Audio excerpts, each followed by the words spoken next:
اخر واحد هيدخل الجنه، مفيش حد داخل بعده، ده الاخير، ده الاخير على الجنه كلها. فيقعد يعدي على الصراط مش عارف، النار تسفعه ويتعلق بالصراط وجهنم تسفعه. في الاخر عارف يعدي. اول ما يعدي يبص للنار كده ويقول لها تبارك الذي نجاني منك، يا الحمد لله اني نجيت منك يا جهنم. الراجل ده في حاله رهيبه، يقعد يرتاح كده شويه، ربنا يخلق له شجره ونبع ميه، فيقوم يبص كده بعيد، هو مش عارف حاجه، مش عارف ان في جنه اصلا. الراجل ده ما كانش عارف حاجه في عيشته، الراجل ده الاخير على الجنه بس مش عارف اي حاجه. فقعد يلاقي شجره ونبع، الله يا رب قربني من هذه الشجره يا رب، استظل بظلها واشرب من الميه دي يا رب. فربنا يقول له عبدي لئن اعطيتك هذا تسالني شيئا بعدها، يقول له لا وعزتك اقسم بالله ما هطلب منك حاجه تاني يا رب، اقسم بالله ما هطلب. فربنا يديها له، يقعد بقى اول مره يدوق الظل ويشرب ميه، الحمد لله شويه ربنا يقوم خالق له شجره اجمل ونبع اجمل بعيد، يبص كده رب اديني يا رب الشجره دي، عبدي الم اخذ عليك العهود والمواثيق، ده انت اقسمت بعزتي وجلالي انك مش هتطلب حاجه تانيه. يقول له يا رب وعزتك اقسم بالله ما عدت هطلب منك حاجه تاني، بس اديني دي يا رب شجره. امال لو شاف الجنه هيحصل له ايه؟ شجره مش قادر، ربنا يديها له، يقعد شويه كده وربنا يقوم خالق له شجره تانيه بقى تحفه بقى ونبع رهيب قريبين من سور الجنه. فيبص كده الله يا رب اديني الشجره دي يا رب. ربنا يقول له يا ابن ادم ما يوصليني منك، هو انت يا ابن ادم مالكش كلمه؟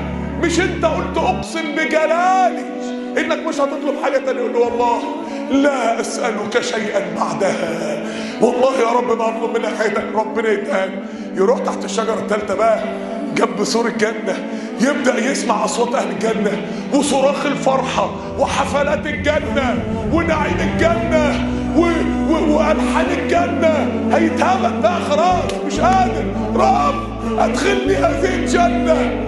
فربنا النبي عليه الصلاه والسلام قاعد يضحك، فالصحابه بيقولوا له مما تضحك يا رسول الله؟ قال لهم من ضحك الله من هذا الرجل. ربنا يضحك سبحانه وتعالى يقول له يا ابن ادم الم اخذ عليك المواثيق الا تطلب مني شيئا.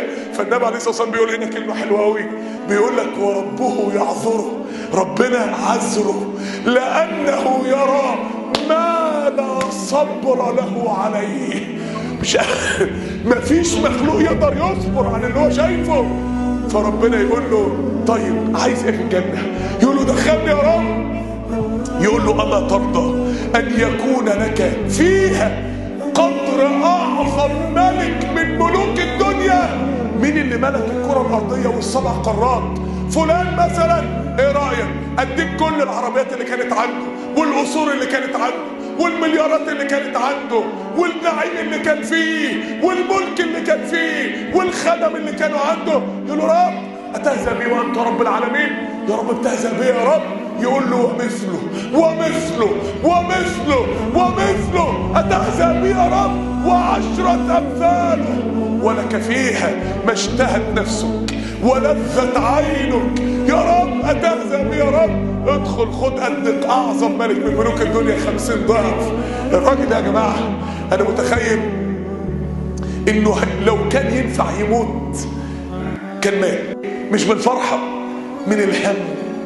بقى انت يا رب كنت ودود كده، انا يا رب اللي ياما عملت كل الكبائر والموبقات تديني ده؟ امال لو كنت قطعتك كنت اديتني ايه؟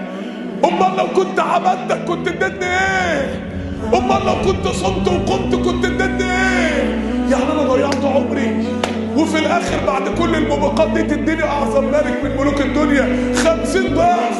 امال يا رب لو كنت انسان صالح، يا ندمي على عمري، يا ندمي على الشهوات اللي ذهبت لذتها وبقيت حسرتها، يا ندمي اني ما عرفتش الودود في الدنيا.